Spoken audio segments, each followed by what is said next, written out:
All right, today, let's start with what's going on this week. We're going to do CPR Child today. I'll teach the little bit that needs to be taught for it, and then we'll probably get through the lab today. If that's the case, great. I'll even move into CPR Infant tomorrow if that's the case. If not, we'll do as much as we can today. We'll finish up the lab tomorrow, and we'll take a look at what we have going on Wednesday. I'll kind of give you a precursor tomorrow for Wednesday. Wednesday, we're going to be in the Media Center. We're going to be doing our first project for class. It's a one-day project.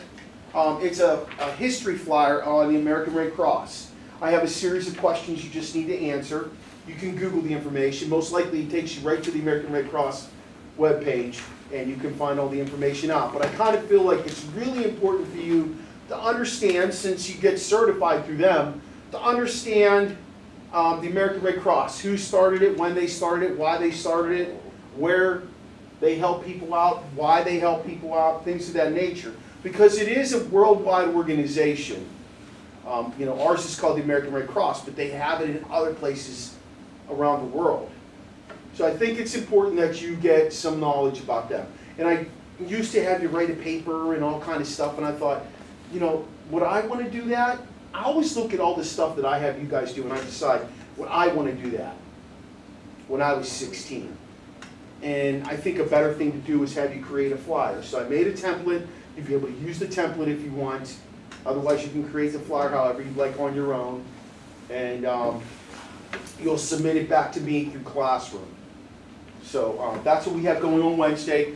Thursday, we already had a little conversation about it. If I'm here and we haven't gotten through CPR Infant, we will finish up CPR Infant and start looking ahead to AED. If I'm not here, I'll probably have AED material prepared for you so you can start getting that information. And as we roll into next week, that's what we'll start doing. On Friday, we're doing a heart video, the epidemic that's spreading across America.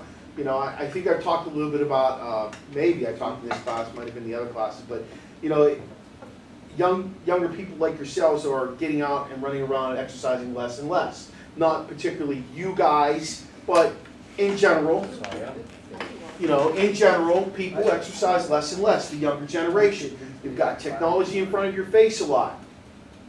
So that impacts your physical well-being as you get older.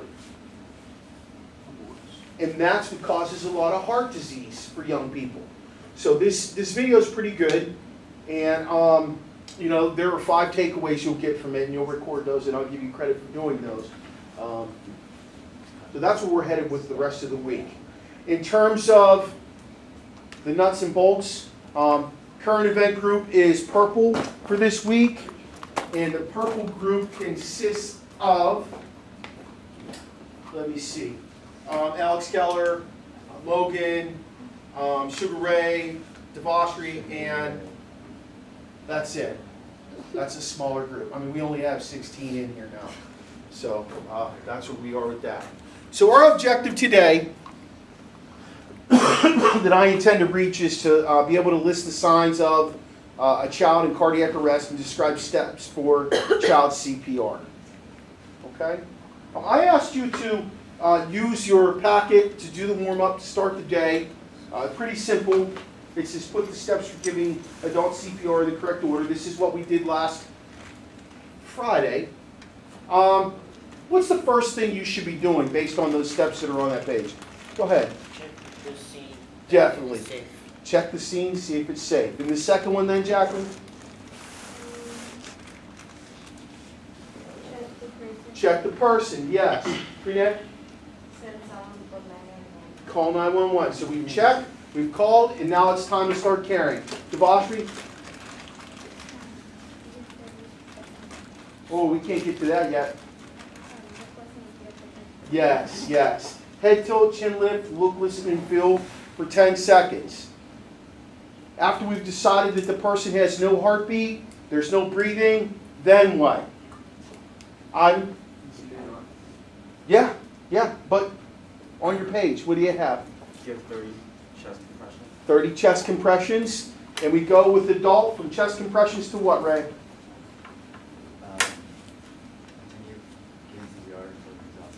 No, I've just given 30 chest compressions.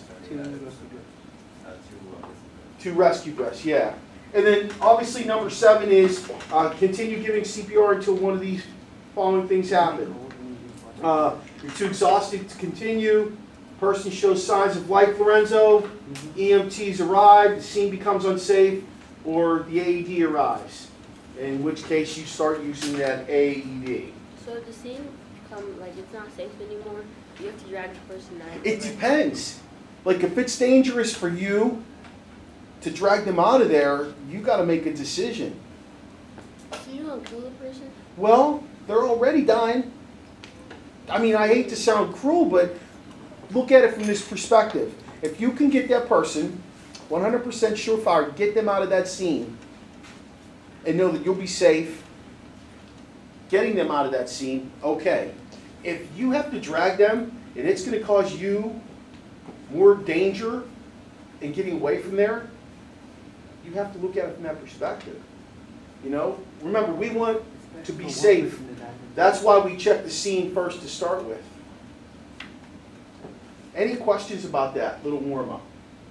Okay, so flipping over to page 7.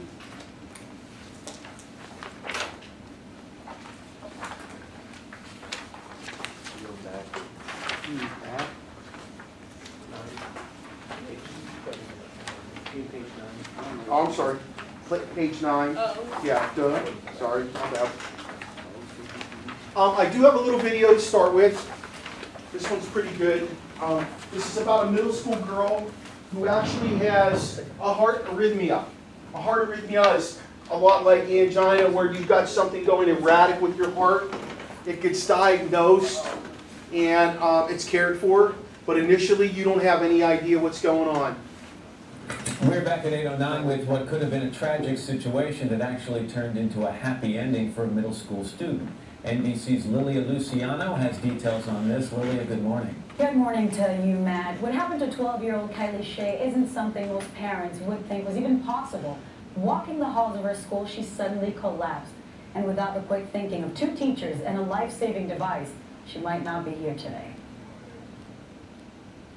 Until September 26, Kylie Shea seemed to be a perfectly healthy 7th grader. But as she walked the halls of Moss Middle School in a Dallas suburb, she suddenly felt short of breath. I sat down and I fell over, and then I don't remember anything from that. Kylie collapsed to the ground and passed out, as seen on this surveillance footage. Her frightened classmates alerted gym teacher Kristen Goodgen, who rushed to find Kylie wasn't breathing and was turning blue. The 12-year-old's heart had stopped. Right away, I knew I had to get help. Fellow gym teacher Brent Reese arrived and immediately started CPR. Goodgen rushed to grab an automatic external defibrillator, a device used in dire medical emergencies to jumpstart the heart. In the video, both teachers are seen desperately trying to save young Kylie. It's amazing, the panic, and you see the situation, it's an emergency. With the help of the defibrillator, the teachers stabilized Kylie until a first responder team arrived. She was then airlifted to Children's Medical Center. If it wasn't for this machine and for what they did, our daughter still may be with her today, but she wouldn't be the Kylie we know. Doctors determined Kylie had an undetected heart condition and implanted her with a pacemaker. They say her survival is nothing short of a miracle. Survival from somebody who collapses outside the hospital for a child is around 3%. Not very many. But in Kylie's case, 2 heroic teachers and a machine required in Texas public schools made all the difference. They had a hand in the miracle, and it's just, thank you. I just want to explain something simple, like thank you. Doctors say arrhythmias made Kylie's heart stop, but they're still uncertain what caused them. Her parents say if the teachers had taken another 30 seconds to come to her rescue, their daughter would not have made it. Matt? Lilia Luciano. Lilia, thank you very much. Kylie Shea is here along with her parents, Cheryl and Mike, and Kylie's brother Joel joins us as well. And I think we should call them the heroes in this story, Brent Reese and Kristen Goodgen. Nice to see you both. How are you feeling, first of all? Great. Yeah, I mean, I don't want to take too much notice of it, but you've got a scar here where they had this pacemaker put in, what, about a week ago? Yes. So you sore still? Are you feeling okay? I'm Feeling great. Had you ever had anything like this happen to you before, Kylie? Any other time where you got dizzy or short of breath? Never. So this was out of the blue. Yes. And you say you remember kind of having a hard time breathing, and the next thing, the lights went out. And you don't remember anything after that until when? The helicopter ride. You woke up in the helicopter ride. And by that time, these two had already done what they did so well. Before I talk to them, Mom and Dad, I mean, you look at this videotape that we're watching right now, you weren't there, you were away at home or at work, and this is happening to your daughter. How does it make you feel? It's just so, it was such a shock because she had never had any problems before, had been cleared with a physical to take her strength and conditioning class, and we don't have a family history. But that she fell into the care of these people so quickly is just extraordinary. So Kristen, you're the first one who comes after Kylie passed out, and by the way, trained in CPR, right? Yes, sir. How important is that? Oh, extremely important. We get trained every 2 years, and that literally is what we fell back on. You know, it kept us calm. We had something to go back on to know what to do. But you realized pretty quickly this wasn't just a case of a child passing out. Right away. Right away. And as soon as I walked up, she was having a little bit of convulsion, and within 5 to 10 seconds, she was out. And she started to turn blue. She wasn't getting oxygen. Brent, by the time you got there, you also trained in CPR. Yes, sir. Did the training just kick in? It did. You know, when I saw Kylie on the floor, just a million things are going through your head, and you just kind of go into shell shock, and you just kind of reboot. And we went back to the training. But it's not the same as working with that little Rasasa Annie doll or what it is. This is a real person. You've got to start, your heartbeat must have been going a mile a minute. Absolutely. Every time I would do an evaluation, I wasn't sure I was wanting to hear. And then you get out, you got that AED, the automatic external defibrillator, and that thing, once you get it on, it kind of walks you through and talks you through the procedure, right? Yes, it does. It talked us through it, and one of the craziest things is it told us to shock, and we both looked at each other in shock, like, is this really what we need to do right now? Because it was evaluating based on the signals it was getting from Kylie, or not getting. Yes. It was evaluating her situation. And so you got nervous when you applied that first shock that if her heart was actually beating, you could kill her. Absolutely, and that's in the video. I reach out to touch the button, and I pull back just a little bit, thinking those exact thoughts. How many times did you have to shock her? Twice. And on the second time, did you notice immediate improvement? Or Definitely. the responders came also, the first responders arrived at about that time? Around the same time they came. After the second shock, she started groaning, and we're still, thinking, did we do this right? And it worked. So. Mom and Dad in Texas, they're required to have these devices, right, in a school. What do you want to say about It's that? everywhere across the country I now. think it should be a This video is a little nationwide dated from that mandate. I perspective. think every state should be required to have By these the in AD's schools office. and public places. And Dad, what about a nationwide requirement to have Kristen and Brent in every school across the country as well? They're stuck with that. We're family, yes. I can imagine. You live through something like this, you get very close. Kylie, we are so happy that you're okay. All right, good luck to you. And Joel, good to have you. You must be awfully thrilled to have your sister around. Well, it's great to have you all here. Thank you so much. That kid didn't really, he was like, oh yeah, great. I can only imagine sitting through that as a little kid and like not recognizing what's happened there. Now to answer your question, we do have one down by the athletic director's office. It's a little white box outside of her door. It's checked once a week by security and they have to sign off on it. We have one up by the tennis courts in that garage up there where they have equipment and stuff. And there's one down here on the track where they have equipment and track supplies and everything. To my knowledge, that's the only three we have at the school. Aren't they Which, expensive? pardon me? Aren't they really expensive? Yeah, they are. They are. They're pricey. Should at least have one per floor. Yeah, and that's what I was just getting ready to say. To me, I find it kind of crazy that we only have one inside the school down by the athletic director's office. And I found this out last year because I asked Ms. Teresa, lady head of security. I said, where are our AEDs? And she told me, and I was like, well, what happens if somebody has cardiac arrest on the 3rd floor? And she's like, they got to go down the 1st floor and get it. You know, and I think I shared this with you, and I'll probably share it with you again, that for every minute you delay getting the AED to use it, you lose somewhere around 10% of your life, you know, 10% of the chance that you survive it. So getting that thing quickly really is you know, it's important. You saw with that little girl, you know, I mean, she could have been lost, and now she has a pacemaker in there, so when her heart goes erratic, you know, it will set it straight.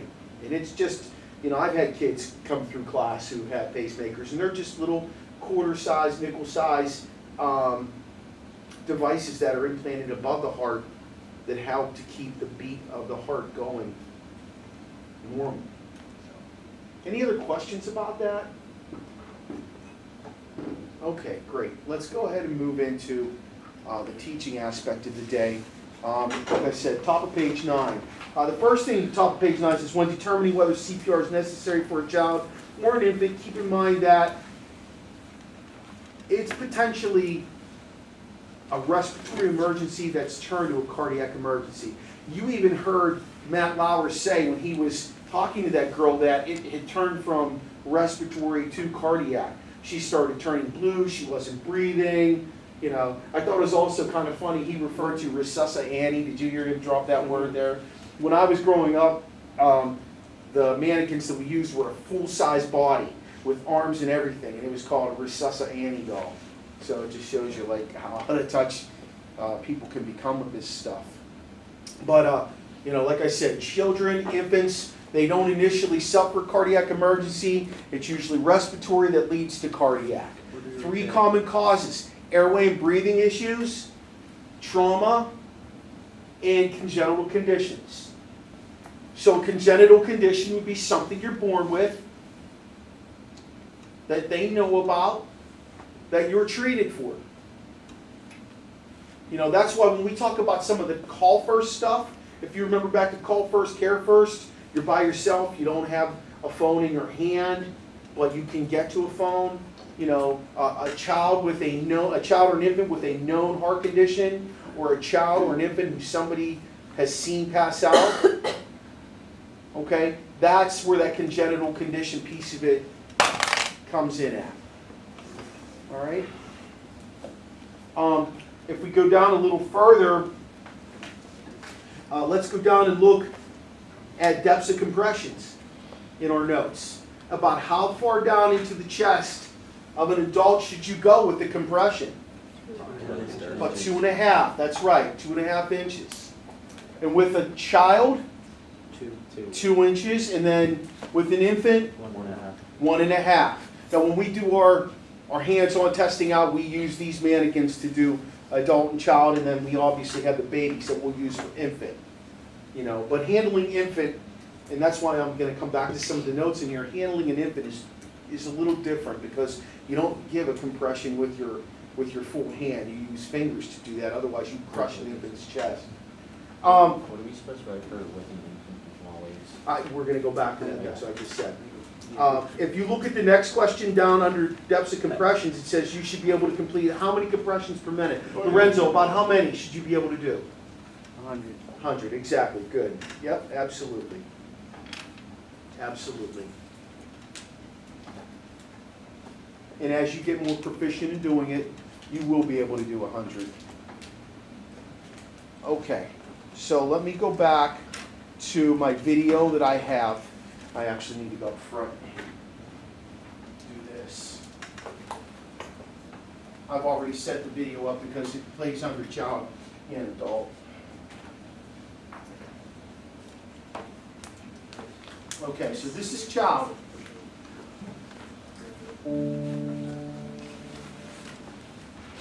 There are 2 distinct differences between performing CPR on an adult and performing CPR on a child.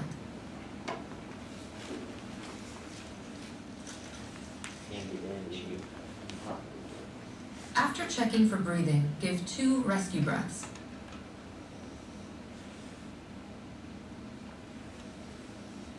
Then quickly scan for severe bleeding and start chest compressions. Adults do not receive these 2 initial rescue breaths. Second, when performing chest compressions on a child, push down about 2 inches. For adults, push down at least 2 inches. That's why we say Hand 2.5 position and speed and when 2. performing compressions are the same for adults and children, as well as the CPR cycle of 30 chest compressions, followed by 2 rescue breaths.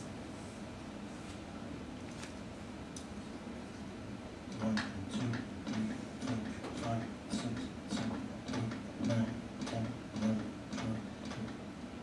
12. Okay, so the big thing that I like to make sure that you understand is when we are giving compressions to a child, it's 2 inches. And the other piece is, with an adult, we go directly to giving compressions and then give the rescue breaths. With the child, we give the rescue breaths and then we do the compressions because we're treating it like it's a potential breathing emergency that has started the whole thing. All right? I'm going to have you go ahead on the next page over. What is it, page 10? I'm going to have you write down the steps for a child. And I've already got them scripted out for you up there.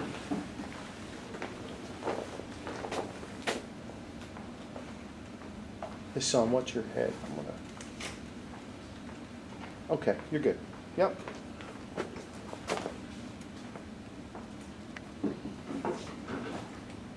So looking at the steps, obviously, check the scene in the person. Call 911. Make sure you tell them, get an AED. Better they bring that AED and you be safe than sorry. Even if you discover when you head tilt, chin lift, and look, listen, and feel for 10 seconds that there is some slight breathing. It's better that AED comes back and you're prepared than not be prepared. So then with the child, and this will be the same with an infant, it's 2 rescue breaths and then the 30 compressions.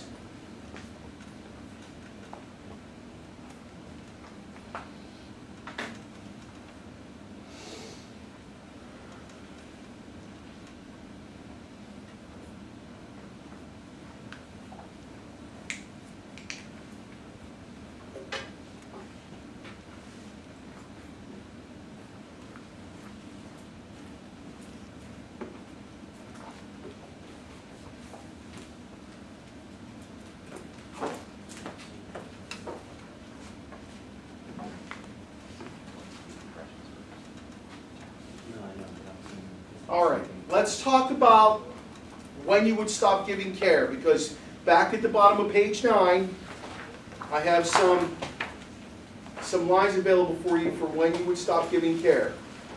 Dylan, when do I stop giving care? You're exhausted. You're exhausted. Too tired. Too tired. Did you get that, Lorenzo? Yeah. Logan, when do I stop giving care? EMTs are doing that arrive. Professionals arrive. Professionals arrive.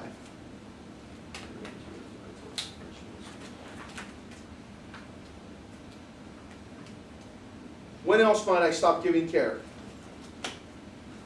Alex? Signs of life. Signs of life. Exactly.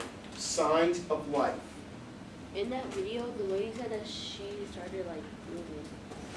She started breathing. Right, so they stopped. No, They she stopped. kept going. Huh? No, they kept going. No. When they started seeing signs of life, they stopped. They used the AED, and then she Yeah, started, they like, used the coughing. AED first, and then she started showing signs of life after they gave her a zap the second time. You see how it could be kind of unnerving wanting to use that thing though? But you've got to trust the fact that that thing reads whether there is a heartbeat or not. That's the big key. A fourth reason why we might stop giving care. Scene becomes unsafe. So you can just write unsafe scene.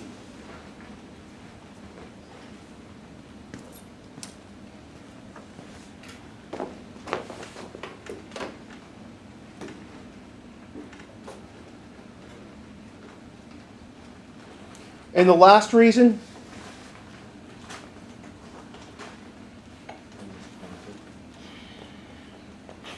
what might arrive? AED arrives. Yep, AED arrives. Yep, exactly. Okay, so before we start testing out of this, like I like to do with you guys, we've seen it on the video from the Red Cross, we've written it down. I will give you a hands-on demonstration, so make sure you can see what I'm going to do here.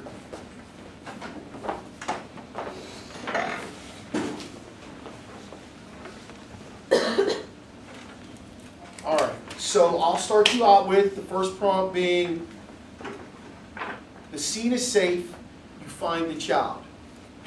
Are you okay? I'll tell you they don't respond. Call 911, grab me an AED. I'll ask you if there are signs of life.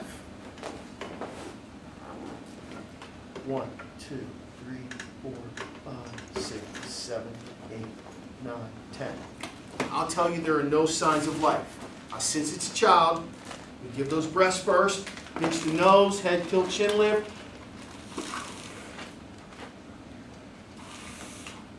2 breaths, and then get into your compressions.